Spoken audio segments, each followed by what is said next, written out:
Saya justru malah ada di pihaknya yang bersangkutan gitu. Artinya gini, maksud saya adalah kalau kamu lagi diserang soal ijazah, ya udah tunjukin aja ijazah itu, mastermu maupun doktorat kamu gitu. Sama seperti yang saya lakukan ketika beberapa tahun yang lalu, saya juga diserang pada hal yang sama kan. Ya udah saya tunjukkan aja nih ijazah S1 saya dari kedokteran UGM, lalu ijazah dokter saya dari UGM juga, lalu master saya juga dari UGM. Saya menempuh pendidikan S3 di dua tempat gitu ya. Seperti itu gitu. Selesai kan masalahnya sehingga kemudian tidak berlarut-larut. Tapi saya mendapat jawaban yang buat saya juga surprise gitu. Dia bilang, ijazah saya di kampung mbak, di baliknya sana. Ya kalau gitu kan abang sering, katanya ngakunya kan sering pulang. Kalau gitu pas pulang ambil dong jasa itu, lalu ditunjukkan aja dalam satu kali kita klarifikasi atau konfres. Atau kalau enggak, minta tolong dong keluarga yang di sana untuk kirim dong ke Pak KJN kayak gitu. Tapi kan sampai dengan hari ini kan tidak dia lakukan. Dan itu juga sebetulnya dalam hati saya timbul tanda tanya juga gitu. Tapi saya tepis itu, sekali lagi itu saya tepis itu.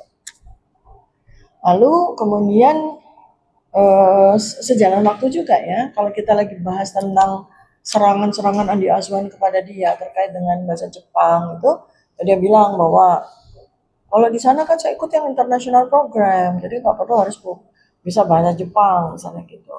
Oke, oke, oke, oke gitu ya. Tapi karena saya sendiri juga pernah sekolah di luar ya, kayaknya tuh tetap kita tuh harus bisa menggunakan bahasa lokal itu untuk paling enggak tuh kita ke pasar kayak kita ke grocery atau kita ke Alfamartnya sini gitu, itu kita bisa lah bahasa bahasa sepatah-patah lah gitu.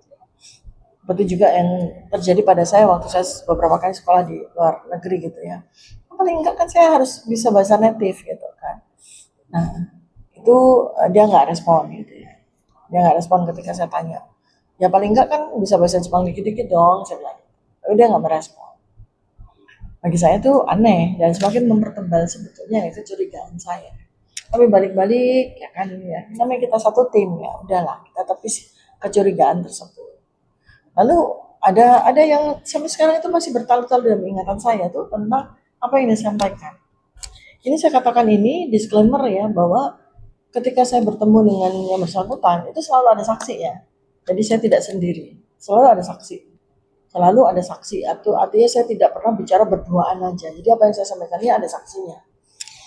Pernah suatu ketika saya juga tanya ya tentang tentang apa namanya pendidikannya dia dulu ditempuhnya kapan, bla bla bla bla bla. Dia bilang, oh mbak yang ikut beasiswa